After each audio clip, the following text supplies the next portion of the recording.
ఈ తిరునాళ్ళ సందర్భంగా traffic diversion కూడా జరిగింది.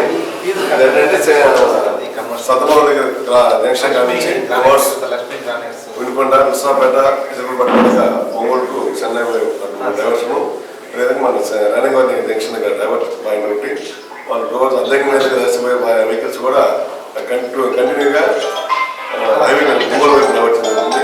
అదేవిధంగా ఒంగోలు నుంచి మెదనపల్లి డైవర్ నుంచి అద్దెకి వచ్చే వెహికల్స్ కూడా కంటిన్యూగా మార్టూరు వైపు డైవర్షన్ జరుగుతుంది. ఈ 3 పాయింట్లు డైవర్షన్ పాయింట్ ఉండి 14వ తారీఖు ఉదయం 10 నుంచి మరుసటి రోజు అనగా 15/3/25 ఉదయం 11 వరకు ఈ డైవర్షన్ కంటిన్యూ అవుతుంది. ఎవరైనా ఈ వచ్చే వెహికల్స్ లారీలు కానీ భారీ వాహనాలు కానీ ఫుడ్ ట్రాక్టర్లు కట్టర్ ట్రాక్టర్లు ఏవైతే ఎలాంటివో ఇవన్నీ కూడా ఆ రోజు నిషేధించబడతాయి. దయచేసి ఇవాళ గమనించి మీకు ఆ రోజు ఈ ఏరియాకి వచ్చే ప్రయాణికులు మీకు డైవర్షన్ పాయింట్ పాటించవద్దని కోరుతున్నాను.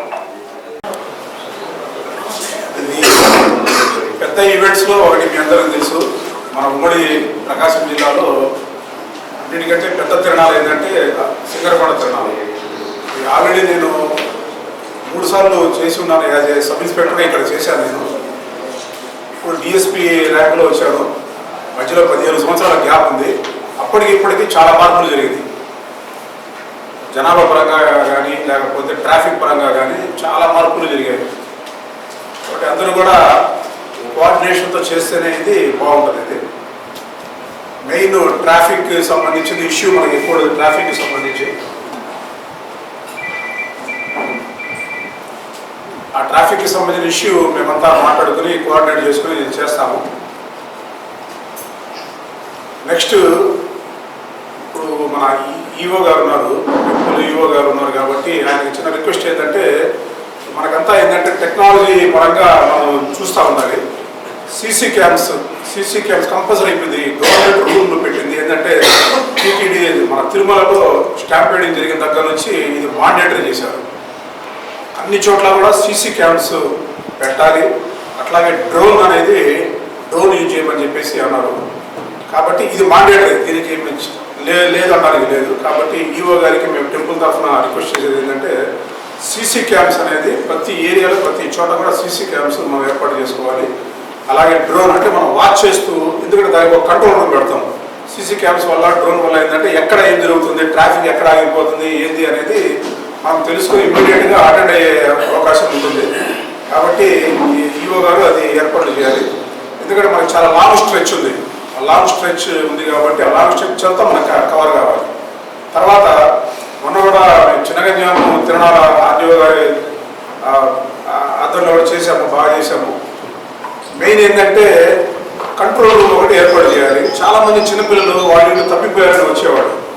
వాళ్ళకి చెప్పడానికి సరైన మైక్ సిస్టమ్, అక్కడ పబ్లిక్ అడ్రస్ సిస్టమ్ అనేది కొద్దిగా సరిగా లేకపోయినది. పిల్లలకి ఎవరిని తప్పిపోతుంటారు, ముసలి వాళ్ళు పెద్దవాళ్ళు తప్పిపోతుంటారు. అంటే వాళ్ళకి అనౌన్స్మెంట్ చేయడం కోసం మనకి ఒక కంట్రోల్ రూమ్ ఒకటి కంపల్సరీగా కావాలి. యాక్చువల్గా పోలీస్ తరఫున మేము పెడతాము, టెంపుల్ తరఫున కూడా దయచేసి మీరు కూడా పెట్టి, ఎందుకంటే చాలా లాంగ్ స్ట్రెచ్ ఉంది. ఒక చోట చెప్తే ఒక చోట వినపడదు. కాబట్టి ఆ లాంగ్ స్ట్రెచ్ కవర్ అయ్యేటట్టుగా 2-3 కంట్రోల్ రూమ్స్ మనకి పెట్టాలి. ఈఓ గారిని రిక్వెస్ట్ చేస్తున్నాను.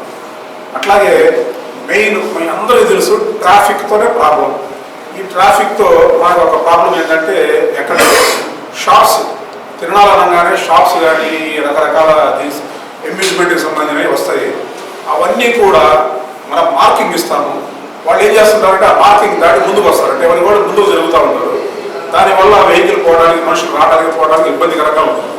ఖచ్చితంగా మీరు మార్కింగ్ ఇచ్చిన మ్యాక్సిమం వెనక్కి జరిపి మార్కింగ్ ఇచ్చిన ప్లేసుల్లో బ్యారికేడింగ్ కట్టండి. బ్యారికేడింగ్ చిన్నగంజాములో అట్లాగే జరిగింది. ఆ బ్యారికేడింగ్ కట్టడంలో ఏమైందంటే దాని వెనకాల వాళ్ళు ఉండిపోయారు. మనకి రావడానికి పోవడానికి పబ్లిక్ మూవ్మెంట్కి ఫ్రీగా ఉన్నది. అది దయచేసి మనం కోఆర్డినేట్ చేసి చెప్పాలి.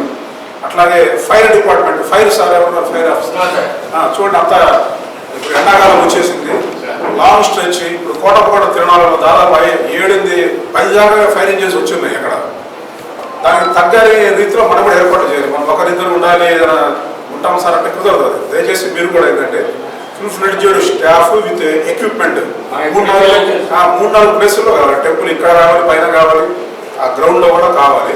కాబట్టి ఒకరిద్దరితో ఏదో మామ అనిపించుకోకుండా గట్టిగా ఎందుకంటే జరిగితే లక్షల మంది వచ్చి ఉండరు, మనం అక్కడ వెంటనే రీచ్ కాలేము. కాబట్టి అక్కడ ఉన్న వాళ్ళే, క్రికెట్ స్టాటిక్ ఉన్న వాళ్ళే ఆ పని ఏర్పాటు చేయాలి. కాబట్టి దయచేసి మీరు అది చేయండి. ఎలక్ట్రిసిటీ ఆర్డీఓ గారు చెప్పారు 24 hours ఎలక్ట్రిసిటీ నిరంతరంగా ఉండాల్సిందే. అది తర్వాత ఈ ప్రభాలకు సంబంధించింది కానీ వాళ్ళు కానీ మనం గవర్నమెంట్ ప్రకారం ఏంటంటే ఉత్తర్వుల ప్రకారం 1 గంట దాకా మాత్రమే దాని మీద పర్మిషన్ ఇవ్వడం జరిగింది. కాబట్టి వాళ్ళంతా ఎవరైనా ప్రభ కట్టాలనుకున్న వాళ్ళు 1 గంట దాకా మాత్రమే దాని మీద ప్రదర్శనలకి అనుమతి ఉంటుంది. అట్లాగే సౌండ్ సిస్టము మరి ఎక్కువ డీజే స్పీకర్లు కానీ అట్లాగే మైకులు కానీ పెట్టకుండా అందరికీ అనువుగా, అందరికీ ఇబ్బంది లేకుండా ఉండేటట్టుగా సౌండ్ స్పీకర్స్ కానీ అలాంటివి కానీ ఏర్పాటు చేసుకోవాలని మనం చెప్తా ఉన్నాము.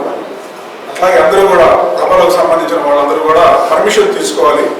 ఆర్కెస్ట్రా కానీ ఆర్టిస్టులు కానీ ఎవరు ఎక్కడి నుంచి వస్తున్నారు ఏంది, వాళ్ళ ఆర్కెస్ట్రా టీం మెంబర్స్, ఆర్టిస్టులు టీం ఎవరున్నారు, అదంతా మనకి ముందుగానే ఆ కమిటీ ఏ ప్రభకి ఆ ప్రభ కమిటీ ఏర్పాటు చేసుకొని వాళ్ళు ఏ ప్రోగ్రామ్ చేస్తున్నారు, ఎవరు ఆర్టిస్టులు వస్తున్నారు దానికి సంబంధించి, తర్వాత లైటింగ్ అరేంజ్మెంట్ ఎవరు చేస్తున్నారు, ఆర్కెస్ట్రా అరేంజ్మెంట్ ఎవరు చేస్తున్నారు, అన్ని వివరాలతో మనకు అప్లై చేసుకుంటే మనం పర్మిషన్ ఇవ్వడం జరిగింది. వాళ్ళని మనం కంట్రోల్ చేయడానికి అవకాశం ఉంటుంది. కాబట్టి ఇది రిక్వెస్ట్ చేస్తా ఉన్నాను. అందరం కలిసి చూడండి, ఇది చాలా ప్రెస్టీజ్. నాకు యాజ్ ఏ డిఎస్పీగా నేను చాలా చాలా ఇంట్రెస్టెడ్గా ఉన్నాను నేను. ఎందుకంటే నేను ఆర్డీఓ గారు కలిసి కార్తీక పౌర్ణమి పెద్ద బంధువులు చీరాల ఏరియాలో చేశాము. తర్వాత చినగంజాంలో 2వది పెద్ద తిరణాల, ఇది 3వ తిరణాల. అది ఆర్డీఓ గారు కూడా కార్తీక పౌర్ణమి అప్పుడు ఆర్డీఓ గారు ఇచ్చిన సహాయ సహకారాలు మరవలేని. అది ఏమి ఏర్పాట్లు జరగలేదు, సార్ కూనుకొని అక్కడ చాలా మంచి ఏర్పాటు చేయడం జరిగింది. సక్సెస్ఫుల్గా మేము చేశాము అది. అట్లాగే సార్ కూడా చాలా ఇంట్రెస్ట్గా ఉన్నారు కాబట్టి అందరం కలిసి ఇంట్రెస్ట్గా మన ఈఓ గారు కూడా ఎంగాంటి యూత్ వచ్చారు కాబట్టి మనం ప్రెస్టీజ్గా తీసుకోవాలి. ఏర్పాట్లలో తప్పుదల ఉండకూడదు. మనం ముందుండి ఏర్పాట్లు చేస్తేనే మనకు సాటిస్ఫాక్షన్ ఉంటుంది. ఏదో ప్రమాణం అనిపించుకుని ఏదో చేద్దాం అది చేద్దాం, మనం చేసి శభాష్ అనిపించుకోవాలి, అందరి చేత శభాష్ అనిపించుకోవాలి. కాబట్టి అది నా కోరిక అది. కాబట్టి ఈ మిగతా నేను చెప్పిన ప్రభలకు సంబంధించిన వాళ్ళు ఏంటంటే 1 గంట లోపే పర్మిషన్ ఉంటుంది. తర్వాత వాడు ప్రభల మీద పెట్టే ఆర్కెస్ట్రా కానీ ఆర్టిస్టుల వివరాలు కానీ మనకి ఎస్హెచ్ఓ ద్వారా పంపిస్తే పర్మిషన్ ఇస్తాము. అట్లాగే చాలామంది పబ్లిక్కి నా విజ్ఞప్తి ఏంటంటే ఆ రోజు ఇండివిజువల్ వెహికల్స్ మాత్రం దయచేసి తీసుకురావద్దు. కార్లు, మనకి హైవే ఉంది, హైవే పక్కనే ఉంది, చాలా హెవీ ట్రాఫిక్ ఉంటుంది. ఇది ఆ ట్రాఫిక్కి మనం ట్రాఫిక్ రెగ్యులేషన్ చేసుకోవాలి, ట్రాఫిక్ జామ్ ఏర్పడకుండా చూడాలి అంటే ఇండివిజువల్ వెహికల్స్, ఒక మనిషి ఒక జెండా ఒక కారు వేసుకుని వస్తే అలా వేల మంది వస్తే కారు పెట్టుకోవడానికి కూడా ప్లేస్ లేదు మనకి. కాబట్టి ఆ ఒక్కరోజు మాత్రం దయచేసి అందరూ కూడా పబ్లిక్ ఏదైనా పబ్లిక్ ట్రాన్స్పోర్ట్ పెట్టుకొని వచ్చి ఆ దర్శనం చేసుకొని చూసుకుంటే మన అందరికీ అనువుగా ఉంటుంది, బాగుంటుంది. అది నా అప్పీల్ పబ్లిక్కి. కాబట్టి ఇండివిజువల్ వెహికల్స్ మాత్రం దయచేసి తీసుకురావద్దని చెప్పేసి. ఇక మిగతా మేమైతే 700 మంది స్టాఫ్ మేము ప్లాన్ చేస్తూ ఉన్నాము. 5 డిఎస్పీలు వస్తారు, 15 మంది ఇన్స్పెక్టర్లు వస్తారు, 50 మంది సబ్ ఇన్స్పెక్టర్లు వస్తారు, 700 మంది మిగతా స్టాఫ్తో బందోబస్తు ఏర్పాట్లు చేయాలని మేమంతా బందోబస్తు ప్లానింగ్ చేస్తూ ఉన్నాము. కాబట్టి మా తరఫున కానీ తర్వాత అంతా కోఆర్డినేషన్ తీసుకుంటా. సార్ చెప్పారు ఒకటి వాట్సాప్ గ్రూప్ క్రియేట్ చేస్తామని చెప్పేసి చాలా మంచి ఆలోచన. ఎందుకంటే ఇండివిజువల్గా మనం మెసేజెస్ పెట్టుకోవడం కూడా గ్రూప్గా పెట్టుకుంటే ఎక్కడ ఎవరికి ఏ అవసరం వస్తుందో అనేది తెలిసిపోతూ ఉంటుంది. కాబట్టి దాని ప్రకారం మేము అందరం ఆల్ డిపార్ట్మెంట్స్ కోఆర్డినేషన్తో ఈ తిరణాలని సక్సెస్ చేస్తామని చెప్పేసి నేను భావిస్తూ ఉన్నాను. Thank you.